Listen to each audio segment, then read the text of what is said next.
Então vamos lá. Na condição atual do nosso banco de dados, esse total de registro ele tem que receber qual valor? 2. Por quê? Porque eu tenho 2 usuários que têm nível administrador aqui dentro da minha tabela de usuários. Então o que eu faço agora antes de inserir é uma condição. Por exemplo, eu vou testar se, aí para isso eu utilizo um if aqui do PHP, tá? Se o total de registro é maior que 0. Então, se o total de registro for maior que 0, sempre que você utilizar um if, você abre e fecha chaves. Isso eu detalho mais no curso de PHP 8, tá? Aqui dentro você coloca o que vai ser executado. Então, se o total de registro for maior que 0, aí sim você insere um novo usuário, tá? Aliás, perdão, aí eu estou fazendo uma condição errada, né? Porque ele vai ser maior que 0, ele tem 2, então ele vai inserir 3, 4, vai inserir mais. Não é maior que 0, é igual a 0. Somente se a quantidade de registro for igual a 0, ou seja, se não existir administrador, aí você coloca o administrador lá. Então não é maior, é igual nesse caso aqui. Por que 2 igual? Porque um igual é para você passar valor. Então se eu tenho aqui, por exemplo, uma variável chamada valor e quero falar que ela recebe 5, é assim. Se eu quero comparar se ela recebe 5, são 2 iguais. Aqui o que eu estou fazendo e que vocês vão ver sempre dentro de um teste de condição são comparações, tá?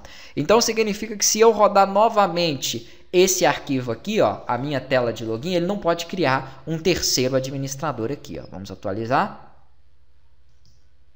É o que aconteceu, tá vendo? Ó, eu estou rodando novamente, ó, executei, ele executou aquele código. Só que quando ele executou, ele percorreu o banco de dados, ele ficou, não, existe mais de um administrador, inclusive, né? Então, aquela variável de total de registros, ela foi maior que 0. Ele não compôs essa condição que eu coloquei aqui, então ele não entra no meu if e não executa, tá? Se porventura eu vier aqui e excluir, vou marcar todos e vou apagar, ó, os registros que eu tenho nessa tabela. Pronto. Eu excluí esses registros que eu tenho aqui. Então não tem nenhum administrador agora aqui, ó.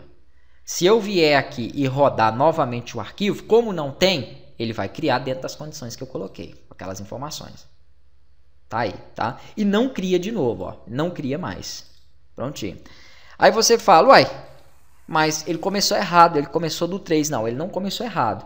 Ele nunca vai voltar a ser 1 e 2, tá? Exceto se eu limpar a tabela. Ah, mas como que limpa a tabela? Não tem necessidade nenhuma. Esse número pode ser 1, 2, 3 mil, 5 mil. O que não pode é ter 2 IDs iguais. Isso não vai acontecer. Nós nunca utilizaremos isso aqui em tela, tá? Eu só vou utilizar esse recurso para poder informar qual é o registro que eu estou editando ou excluindo. Então não importa o número dele. O que importa é que ele não se repita. Ah, mas se você quer começar sequencial, vem aqui no banco de dados financeiro. Então clica sobre ele que ele vai mostrar as tabelas. Seleciona a tabela e vem aqui onde está a opção de com selecionados e coloca limpar, né? Nessa condição aqui, quando você limpa uma tabela, significa que ela é totalmente zerada, inclusive as chaves primárias e os índices que existem ali dentro. Então, quando eu atualizar novamente, aí ele volta a ser 1. Mas é como eu falei, não se preocupem com essa sequência que isso aqui não faz a mínima diferença. Eu estou mostrando porque tem aluno que encrespa com isso aqui, ó. Ele quer porque quer que volta a ser 1, tá? E não vai fazer nenhuma diferença. Vamos lá. Qualquer campo que você queira acrescentar ou modificar é aqui em estrutura, tá? A estrutura da tabela. Então, se você quer modificar o nome para um outro campo, clica aqui em muda e modifica. Só faça isso se você já tiver conhecimento no desenvolvimento. Se você não tiver, mantenha os mesmos nomes que eu, porque depois na hora de manipular o banco de dados vai facilitar para vocês, tá? Eu estou falando isso porque às vezes eu estou fazendo um cadastro mais para frente e acabou que eu não coloquei, por exemplo, no campo cliente a informação de CEP, mas você julga necessário que ele tenha aquela informação de CEP. Então aqui em estrutura é onde você vai adicionar mais campos caso seja necessário, ok? Então para que vocês possam saber que você consegue modificar e manipular essa tabela. Agora então tá ok, nós já temos aqui a condição que vai ser criada para o usuário administrador, né? Mesmo que ele não exista. Se nós já temos um usuário, eu posso começar a voltar a minha atenção para esse arquivo aqui, ó, que é o arquivo que vai verificar para mim a autenticação do login, tá? Ele se chama autenticar.php. Por enquanto, se eu tentar acessar aqui, ó, não vai dar nada. Inclusive, se eu não preencher, ele mostra aqui, ó, preenche esse campo, porque ele é obrigatório, ó.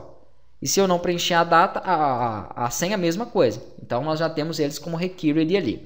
Ok, desde que eu tenha preenchido, ele vai me redirecionar para o arquivo chamado autenticar.php, aonde eu tenho que fazer toda a validação para saber se aquele usuário existe aqui dentro da base de dados, e ele existindo dentro da base de dados, nós vamos então permitir com que ele faça o acesso ao sistema.